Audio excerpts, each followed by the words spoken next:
যেকোনো কাজ যতটা সহজ মনে হয়, আসলে কিন্তু সব কাজই তেমন কোনো সহজ নয়। প্রত্যেকটা কাজের পেছনে যেমন পরিশ্রম, তেমন রয়েছে প্রচুর পরিমাণে খাটুনি।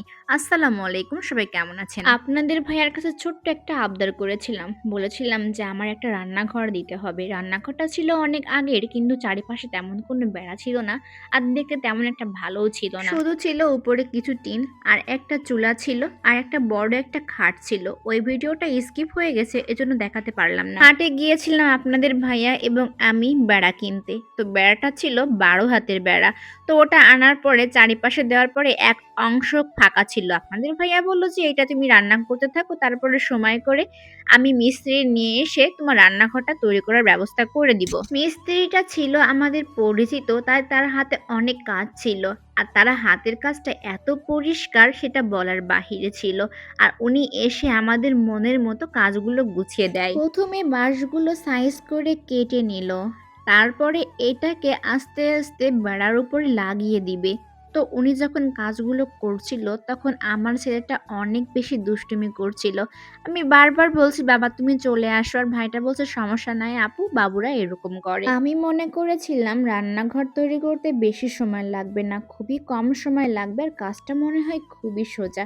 আসলে কাজ যখন আমি বসে বসে দেখলাম ভাইটা যেমন তৈরি করছিল, তখন ভাবলাম আসলে প্রত্যেকটা কাজের পেছনে প্রচুর পরিমাণের খাটুনি এবং পরিশ্রম রয়েছে। কোনো কাজই সহজ নয়। এর আগেও আপনাদেরকে দেখিয়েছিলাম যে রান্নাঘরে চুলা তৈরি করেছিলাম অনেক রকম ভাবে। যেহেতু আমার বাড়ি গ্রামে না, এজন্য মাটিটা আনতে অনেক বেশি সময় লেগেছিল। আমি এবং আমার ফুপু দুইজন মিলে অনেক দূর থেকে বস্তাতে করে মাটিগুলো সংগ্রহ করেছিলাম। শবে বরাতের প্রত্যেকটা রান্নায় আমি এই চুলাতে করেছিলাম। তারপরে রোজার 3 দিন আগে রান্নাঘরটা আমি ফুল কমপ্লিট করেছিলাম। রোজার মাস থাকার কারণে তেমন কিছুই আমি এখানে রান্না করতে পারিনি, আর সুন্দর করে সাজাতেও আমি তেমন একটা পারিনি। যেহেতু ছোটখাটো একটা বিজনেস করি আমি, সেজন্য ঈদের জন্য এই কাজগুলো আমি কিছুই করতে পারিনি। ওই কাজগুলো নিয়ে আমি ব্যস্ত বেশি ছিলাম। কাপড় এবং সেলাইয়ের বেড়া দেওয়ার কারণে কত সুন্দর দেখা যাচ্ছে রান্নার পাশের দেয়ালটা, তাই না? আর ছোট ছোট খোপ দেখতেছেন, এর ভেতরে বিভিন্ন রকমের কালার দিয়ে রং করব আমি।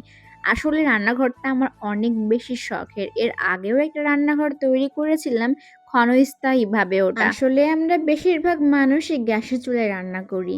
আমাদের তো মাটির চুলায় তেমন একটা রান্না করা হয় না। আর ভালোবেসেই আমি রান্নাঘরটা তৈরি করেছি, আর চুলাতেই রান্না করব।